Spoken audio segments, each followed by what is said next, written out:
Okay folks, we're about to go inside of the stadium. You don't have to rush to take pictures. After my commentary, when I'm going to be over, I'm going to be giving you lots of time to take as many pictures as you want.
Okay, they are preparing for one big event that will be happening soon here in Montreal and throughout Canada. The World Cup of Soccer for the under-20. Soccer is in football for the rest of the world. Soccer in North America, but it's the same sport. Montreal and here the Olympic Stadium is going to be hosting 9 games, including one quarterfinal game and one game of the Brazilian team. That's going to be quite exciting. It's going to be played over artificial grass, which is fairly common in North America. In fact, we just bought a new artificial grass just for the event to the price of $800,000. But the scenery has changed a lot in here over the years. First, during the games, it was not paved. It was directly on the ground and it was natural grass. Also, there was a 400-meter racetrack. We got rid of that track for several reasons.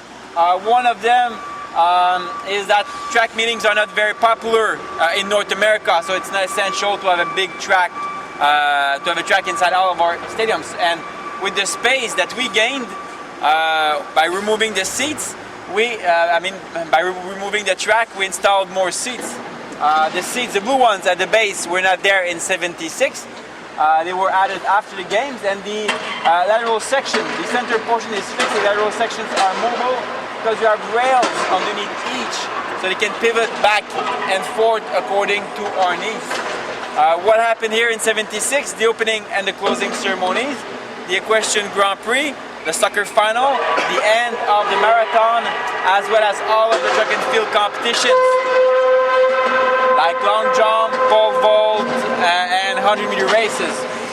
But the stadium was also meant to be versatile enough so we could host other types of events after games. On the sports side, the Montreal Expos, a baseball team, moved in here in '77. We also had pro soccer for a few years, and pro football, North American football, is still played here on occasion.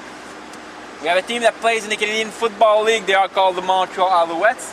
Most of their games are played downtown, but the bigger games, like semifinals, are normally transferred here because here it can provide more seats. And of course, whenever that happens, we roll out the artificial grass. Also, on the cultural side, it's possible here to make exhibitions, trade shows, and concerts. Many artists have played here throughout the years: Madonna, U2, Pink Floyd, The Police, the Rolling Stones, and many more. The next big concert is scheduled for September. It's going to be Genesis. They went back together and will make a tour, making a stop here. Also, the late Pope John Paul II was here as well in 1984 for a big celebration.